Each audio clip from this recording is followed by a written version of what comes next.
1 கொரிந்தியர் 4ஆம் அதிகாரம் 6ஆம் வசனம். சகோதரரே, எழுதப்பட்டதற்கு மிஞ்சி என்ன வேண்டாம் என்று நீங்கள் எங்களாலே கற்றுக்கொள்ளவும். சகோதரரே, எழுதப்பட்டதற்கு மிஞ்சி என்ன வேண்டாம் என்று. எழுதப்பட்டது என்றால் எழுதப்பட்ட ஆண்டவருடைய வார்த்தை.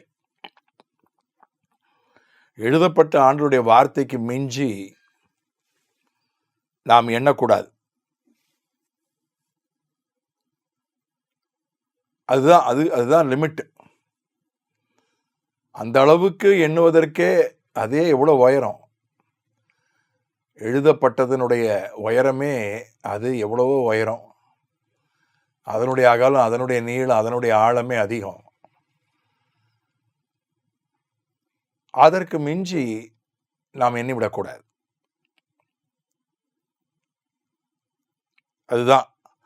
அதுதான் நமக்கு கொடுக்கப்பட்ட ஒரு வரையறை, ஒரு இலக்கணம், எல்லைக்கோடு வேத வசனம் தான். சிலர் அந்த கோடை தாண்டி போயிடுறாங்க. பிரசங்கி 7ஆம் அதிகாரம் 15-16 வசனங்கள் சொல்லப்பட்டிருக்கிறது. இவை எல்லாவற்றையும் என் மாயையின் நாட்களிலே கண்டேன். தன் நீதியிலே கெட்டுப்போகிற நீதிமானும் உண்டு, தன் பாவத்தில் நீடித்திருக்கிற பாவியும் உண்டு. மிஞ்சின நீதிமானாய் இராதே, உன்னை அதிக ஞானியும் ஆக்காதே. உன்னை நீ ஏன் கெடுத்துக்கொள்ள வேண்டும்? தன் நீதியிலே கெட்டுப்போகிற நீதிமான், மிஞ்சின நீதிமான், அதிக ஞானி, உன்னை நீ கெடுத்துக்கொள்ளாதே. அதனால தேவனுடைய நீதி, அதுக்கு ஒரு 4 கோடு இருக்கு. இதுதான் தேவனுடைய நீதி. வேத வசனத்துல ஒரு 4 கோடு இருக்கு, 4 எல்லை இருக்கு. அதுக்கு மிஞ்சி நம்ம போயிட்டா அது சுயநீதி ஆயிருது. சுயநீதி, அந்த தன் நீதின்னு தான் போட்டிருக்கு. இப்போ இவ்வளவு ஆண்டவர் சொல்றாரு, என்னுடைய நீதியை உனக்கு தரேன், அது உனக்கு போதும் அப்படின்னு ஆண்டவர் சொல்றாரு. இல்லை, எனக்கு இன்னும் அதிகமாக எக்ஸ்ட்ராவா நீதி வேணும் அப்படின்னு நானே கொஞ்சம் நீதியை கூட்டிக் கொள்வது. அனுபவங்கள் என்பது அது ஒவ்வொருவருக்கும் அனுபவங்கள் உண்டு. அந்த அனுபவங்களை நம்ம கட்டாயமாக்கக்கூடாது. இப்போ எனக்கு இருக்கிற அனுபவத்தை நான் மற்றவர் மேலே திணிக்கக்கூடாது. அதே மாதிரி ஒரு நபர் தன்னுடைய அனுபவத்தை என் மேலே திணிக்கக்கூடாது. வேத வசனத்தில் அது இருந்தால் ஓகே. வேத வசனத்தில் இருந்தால் அது மாதிரி ஒவ்வொருவருக்கும் ஒவ்வொரு அனுபவங்கள், தனிப்பட்ட அனுபவங்கள் இருக்கும், தனிப்பட்ட தீர்மானங்கள் இருக்கும், தனிப்பட்ட பிரதிஷ்டைகள் இருக்கும். ஆண்டவர் தனிப்பட்ட விதத்தில் அவங்களுக்கு சில ஆலோசனைகள், அது அவர்களுக்கு மட்டும்தான் பொருந்தும். அப்படிப்பட்ட ஆலோசனைகளை ஆண்டவர் கொடுத்துருக்கலாம். அதை எடுத்துக்கொண்டு போய் நான் மற்றவர்கள் மேல திணிக்கக்கூடாது. ஒரு உடையை எடுத்துக்கொள்வோம். ஒரு உடை மற்றவர்களுக்கு இடரல் இல்லாமல் எனக்கு வசதியா, அதே நேரத்தில் டீசெண்டாக இருக்கணும். அது இடத்துக்கு, சூழ்நிலைக்கு ஏற்றாற் போல அந்த உடை இருக்கணும். அது கேஷுவலா, அது ஃபார்மலா, அது சாதாரணமாக வீட்டில் இருக்கும்போது போடுகிற உடையா, அல்லது ஒரு அலுவல் ரீதியான ஒரு ஊழியத்துக்கு போடுகிற ஒரு உடையா, அல்லது ஒரு விருந்துக்கு போகிறோம் அங்கே போடுகிற உடையா, அதுலெல்லாம் வித்தியாசம் இருக்கு. மற்றவங்களுக்கு இடரலாக இருக்கக்கூடாது, அவ்வளோதான். எனக்கு வசதியாக இருக்கணும். வேதத்தில், புதிய ஏற்பாட்டில் உடையை பற்றி தகுதியான உடை என்று சொல்லப்பட்டிருக்கிறது, அவ்வளோதான். இப்போ நான் எனக்கென்று நான் இப்படி தான் உடை உடுக்கணும்னு நான் வச்சிருக்கிறேன். அது என்னுடைய சூழ்நிலை, என்னுடைய வசதி,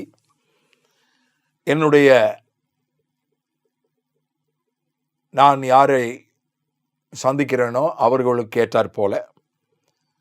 ஆனால் அதை நான் ஒரு நீதியாய் இல்லை, இந்த மாதிரி உடை உடுத்தவில்லை என்றால் அது பாவம், இப்படி உடை உடுத்தினால்தான் அது சரி, பரிசுத்தம் என்பது போல நான் சொன்னால் அது மிஞ்சின நீதிமா அந்த மாதிரி ஆயிடும். மிஞ்சின நீதியா அது நம்மை சில நேரங்களில் கெடுத்து விடும்.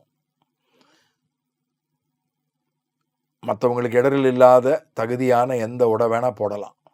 ஆனால் இந்த அப்படிப்பட்ட தகுதியான உடையையே இது பாவம், இந்த உடை பாவம்,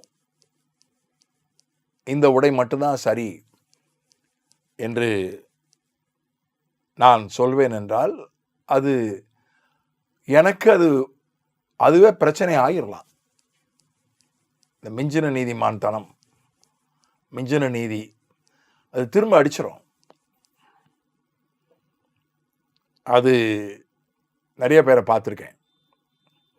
கடைசியில் பார்த்தா அவங்களே கூட அவங்க இப்படி தான் உடை உடுக்கணும்னு பிரசங்கம் பண்ணியிருப்பாங்க.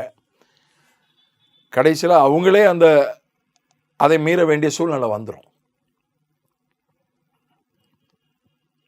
அப்போ அது ஒரு பெரிய கேள்விக்குறி ஆயிரும், சர்ச்சை ஆயிரும். ஏன்னா அவர் அப்படி பிரசங்கம் பண்ணார், இந்த உடை தான் உடுக்கணும்னு. இப்போ இந்த மாதிரி உடை போட்டிருக்கிறாரு. அவர் ஒன்றும் மற்றவங்களுக்கு உபதேசம் பண்ணாமல், மற்றவங்களுக்கு நீங்களும் இப்படி தான் உடை உடுத்தணும்னு சொல்லாமல் இருந்து உடையை மாற்றிக்கிட்டாருன்னா யாரோ ஒன்று கேட்பாங்க, என்ன அவர் திடீர்னு வித்தியாசமாக உடை உடுத்துறார், அதோடு நிறுத்திடுவாங்க. ஆனால் அதை ஒரு நீதியாக மாற்றி இப்படித்தான் உடை உடுக்கணும், இப்படி உடை உடுக்கக்கூடாது என்று சொல்லிவிட்டு அதற்கு மாறாக அவர் செய்தால் அது ஒரு பெரிய சர்ச்சையாகி விடுகிறது. அவர் செய்யாட்டா கூட அவன் பிள்ளை கண்டிப்பாக செய்வான், பிள்ளைகள் கண்டிப்பாக செய்யும். அப்போ பிள்ளைகளை போய் அவர்களோடு போராட வேண்டியிருக்கும். ஒரு ஊழியக்காரர் தன்னுடைய ஊழியத்தில் அது பாவமில்லாத ஒரு விஷயத்தை, அது பாவம் கிடையாது, ஆனால் அதை ஒரு சட்டமாக கொண்டு வந்தார். அந்த சட்டத்தை மீறின எத்தனையோ பேருக்கு தன்னுடைய ஊழியத்திலே அவர் ஒழுங்கு நடவடிக்கை எடுத்தார். கடைசியில் அவர் மகனே அந்த சட்டத்தை மீறக்கூடிய நிலைமை.